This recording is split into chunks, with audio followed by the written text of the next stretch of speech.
Kenya iyo Soomaaliya ayaa dib soo celiyay xiriirkooda diblomaasiyadeed kadib markii uu halkaasi muran ku dhex maray murankaasi oo ku saabsanaa iyadoo Kenya ay ku eedeysay xuduudda badda ee Kenya iyo Soomaaliya ku saxad gudubtay ra'iisul wasaaraha Ethiopia Abiy Ahmed ayaa gacan ka geystay daba dhexdhexaadinta madaxweynayaasha Soomaaliya iyo Kenya labada hogaamiye ayaa wada hadal toos ah ku yeeshay Nairobi bishii hore Nairobi ayaa soo eeday danjiraha Soomaaliya kadib markii ay Soomaaliya ku eedeeyeen in iyagu iibkaasi xidhmooyinka shidaalka ah ee ku yaala aagaga lagu muransan yahay ay sameeyeen Soomaaliya iyadu waxay beenisay inay iibinayso wax xidhmooyin ah shidaala imika waxa magaalada Nairobi toos ugu jira wariyaha BBC-da Faadumo Yuusuf Taxadar Faadumo ku soo dhawow maxaa ugu dambeeyay wararkii ee madaxda Soomaaliya iyo Ethiopia Kenya maxaa ka soo baxay Faadumo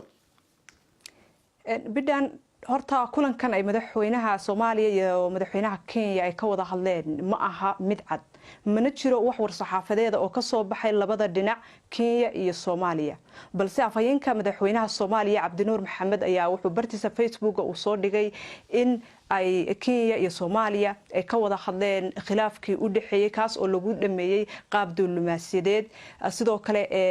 ra'iisul wasaaraha dalka Ethiopia ayaa bartiisa Twitter-ka isaguna wuxuu soo dhigay qoraal uu sheegay uu leeyahay waxa Kenya iyo Soomaaliya ay ka heshiiyeen wixii khilaafka salka u ahaa taas ayaa macnaheedu ay noqon kartaa in ay ka heshiiyeen ama ka wada hadleen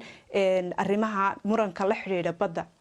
taasi oo ah wuxuu khilaafka ka bilowday Kenya iyo Soomaaliya waan gartay Faadumo laakiin se imika Twitterada iyo waxa mooyaane war cad oo rasmi ah oo dawladuhu dhanka doonaan ba noqdaan ay soo saareen miyuu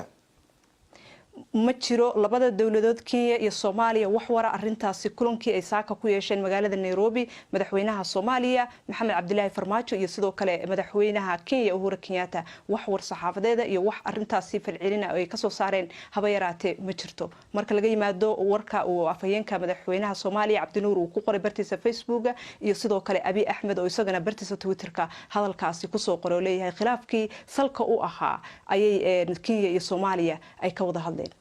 waan gartay Faadumo xagga danjirayaashii wadagid labada dal way labadii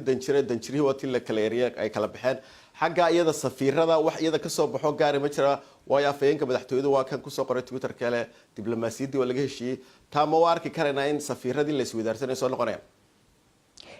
wuxuu barta Facebook uu ku leeyahay afhayeenka madaxtooyada oo soo qoray madaxweynaha Andhihi Cabdinuur uu soo qoray in ay qayb ka tahay heshiiskii labadii safiir in dib loo soo celinayo walow aanu ku darin timeka ama taariikhda ama waqtiga ay dib maxaa la dhahay ay xafiisyadoodii ama ay safaaradahoodii ugu soo laabanayaan balse wuxuu ku daray hadalkiisa inay qayb ay ka ahayd wixii laga wada hadlay labada safiir inay mid kasta uu dib u soo laabanayo waan gartay Faadumo waxaan ku soo gabagabeynayaa ra'iisul wasaaraha Ethiopia wayna ognahay Abiy Ahmed kulanka labada madaxweyne uu joogay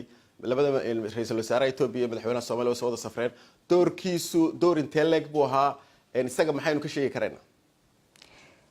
inkastoo aanay cadayn oo aanay jirin wax faahfaahin oo labada dhinac ka soo baxay balse laakiin waxa afhayeenka uu mahadcelin u sameeyay leeyahay labada madaxweyne waa Kenya iyo madaxweynaha Soomaaliya waxay u mahadcelinayaan doorkii oo arintan ka qaatay waxayna u muuqataa si inuu garwadeen ka ahaa wada hadalkan u dhaxeeyay labada madaxweyne ee Kenya iyo Soomaaliya maadaama madaxweynaha Soomaaliya maalintii shalayto uu booqasho hal maalina uu ku tagay magaalada Addis Ababa xalayna uu soo gaaray magaalada tan Nairobi iyo ra'iisul wasaaraha halkaasna ay kulanku uu saaka uu ka dhacay marka in uu isagu doorkan uu garwadeen ka ahaa ay kulankan u muuqataa waad mahadsantahay taasi waxay ahayd Faadumo Taxadar oo ah Faadumo Yuusuf Taxadar oo ah wariyaha BBC-da Nairobi oo iga waramaysay Kenya iyo Soomaaliya xiriirkooda